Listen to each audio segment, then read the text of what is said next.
Everyone, the hashtag is Crowder Election Stream. Right now, we have some exclusive. This is exclusive. I don't think anybody else has this right now, correct? Nobody has it. Nobody has this right now because they've just been talking about Michigan, and we've been talking about Michigan all day because, especially Wayne County, they're expecting 100,000 votes in Wayne County, which they are saying is going to be heavily Biden. So we can pretty much put Michigan on the side of the ledger for Biden.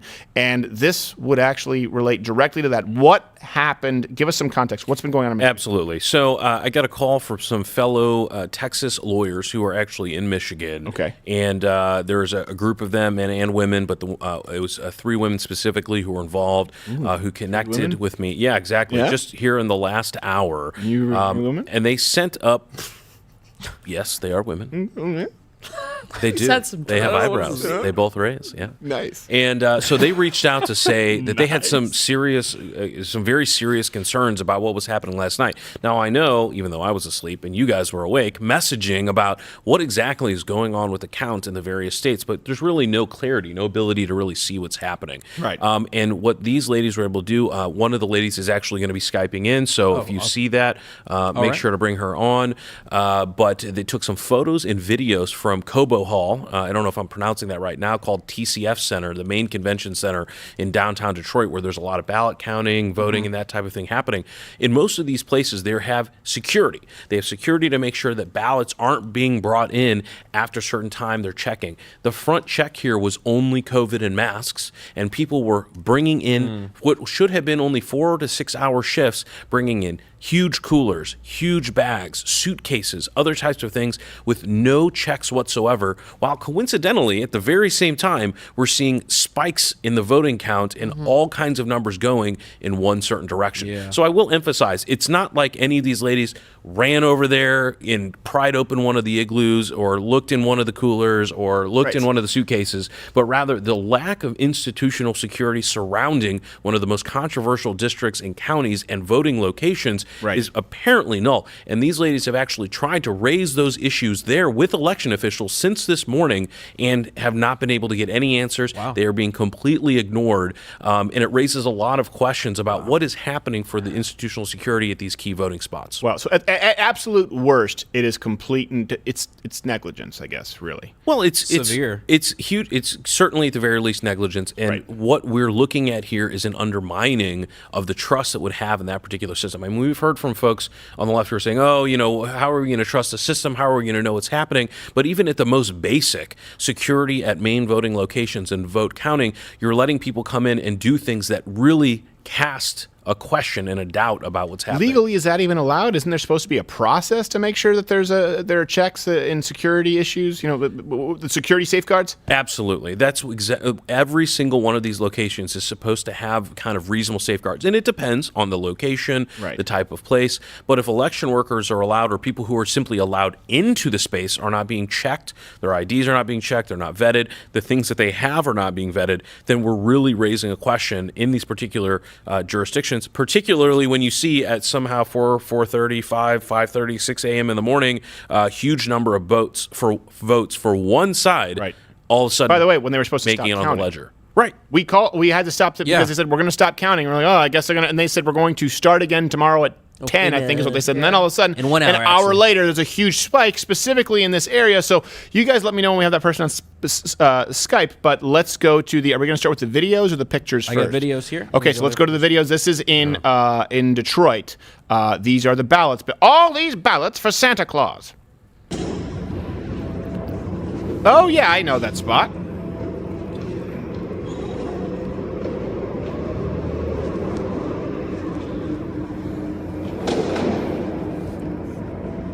So these are pretty raw. Yeah, these are pretty raw.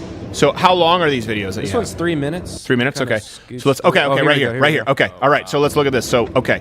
So right here, for people who are watching, again, we're just getting this. These are people bringing them in coolers. There's no one around. That looks like a radio. That does not look like a bustling ballot counting operation. That looks in the like dark. That looks like the kind of place where Hunter Biden would find his next fix. And one of the things is there's, certainly a lot to be happening. Wayne County has a lot of votes, but it's the dead of night. Yeah. The polls have been closed for hours and hours. Where are these? Where are these? And they were people supposed to coming from? stop counting. That's what they said on air. Right. And what are they doing at this particular moment that they need these type of containers at this particular time? Wow. Okay. Let's keep fast forward. What was that voice that I just heard? There's a white van. Oh, it's someone Narrating. Narrating. And this little cart thing. See? Wow. Just getting something out of there. There's just one guy. Yeah. And he's not even wearing a tie. So the person who's going to be logging in, her name is Kelly S., and she's a licensed attorney here in Texas, again, up in the Detroit area, who monitoring with some other groups that are part of the Attorneys for Trump organization. They're monitoring, making sure that things get done correctly. wagon. And you're going to see wagons and That's other a wheel-wed wagon. strange implements. So this is either a horror movie or something worse. Wow. I mean, you wouldn't be able to trust that just because some ballots could fly off the back. That's a guy in a WrestleMania T-shirt with a KB Toys wagon. Wow. So he's I was bringing joking these. about the radio flyer. No, but yeah, you're That's right. actually That's a the radio radio flyer. flyer. He got the nice It's brand. on brand. Yeah, the good thing, yeah, that's name brand. Good for him. Wow. They spent the extra $20. So he's think of the different points here where there's no security. There's no security. First off, we have no idea how these things got into the van. There's no one there right now escorting him from the van. There's no one meeting him as he brings it into there. Like you would think that there should be a human conveyor belt of people.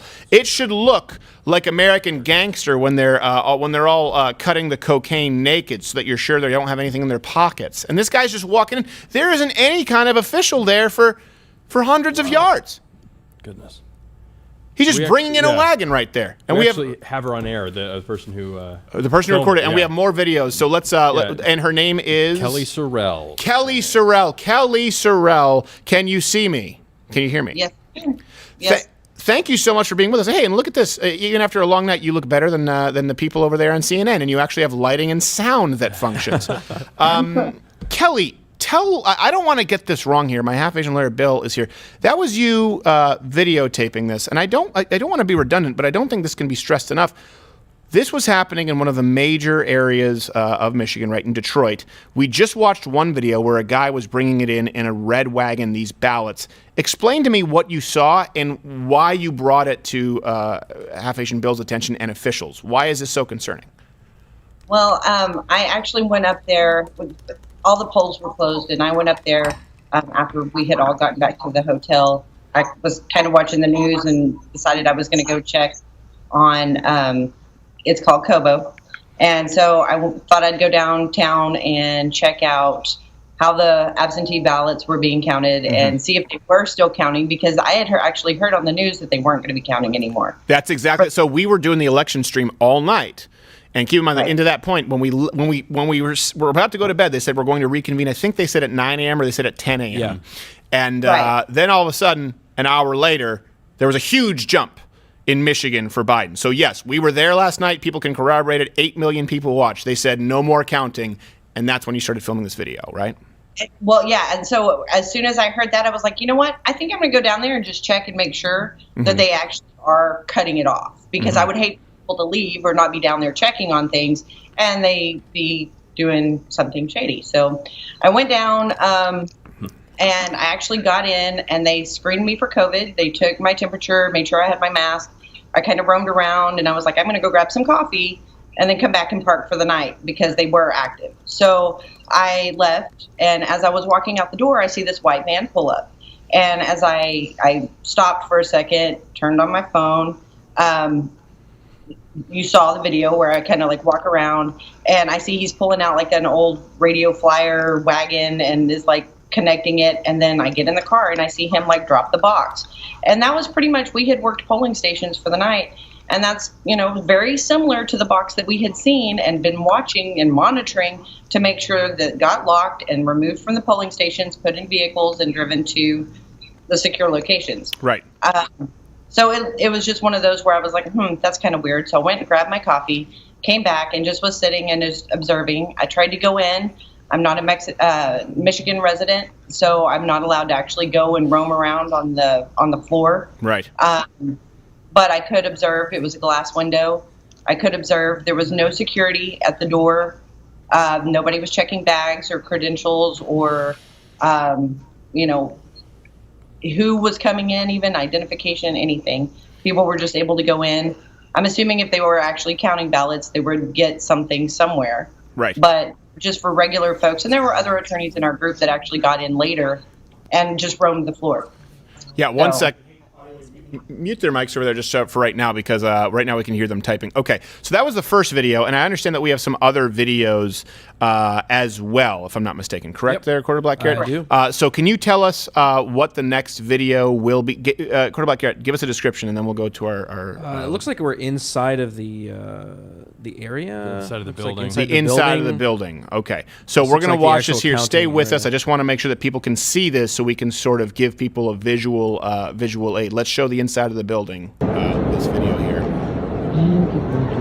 Okay, so this is where they were going inside, and that's where they're supposed to be counting those ballots, I assume. And so, I'm sorry, I forgot the name of your lovely guest here. Kelly. Kelly, right here, can you turn on the volume on the clip a little bit? Yeah. So Kelly, right here we see them coming in suitcases. Is this the same place, the area where they are now? Is that where you saw them bringing in the red wagon? Because in here it looks like there are quite a few people. That's a ballot counting operation. Right. So I can't really tell which video clip you're looking at, but so it's basically like a convention center, the Right. building that we're in.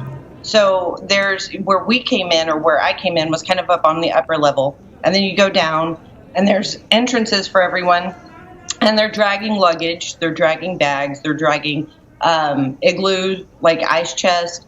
They're there doing 5 to 6 hour shifts, and yeah, I mean, they were taking those items in with them into the clear glass windowed room that's to the back, and that's the area I couldn't cross into. So we weren't able, there we go. So that glass area to the back is where they would go through to go into count the ballots. Right. And so this front area is the lobby area, and they would come in from outside and bring those items into that secure area that's in the back where they actually have the ballots. And that's to where they count. were counting, and this is at that time when we had been told they had stopped counting. They weren't supposed to be counting. Correct. And the concern was just the security concern. We don't really know what was going on with, or what items they were bringing in, or who was going in, or any of those things. Yeah. So what is your primary, how does this differ from the normal experience, at where they would count ballots? Do people, right now what we're seeing is people bringing in by themselves with no security, red wagons and Coleman coolers, bringing them behind a glass area where no one has access. How does that differ from how ballot counting should look, or how it usually looks? Because keep in mind, for a lot of people, they've never seen any of this at work. Well, I would think you could kind of look at how we vote, right? I mean, we go into a polling location. It's very formal. There's a process. We go through. They check your identification. They, validate who you are, verify that you're a person that's eligible to vote, and that you're in the right precinct, you're in the right area. So, I would think that if we're going to go through all of those steps to make sure that our voting is protected, that we're doing it properly, you would think that our end result would have the same level of security. Right. And we don't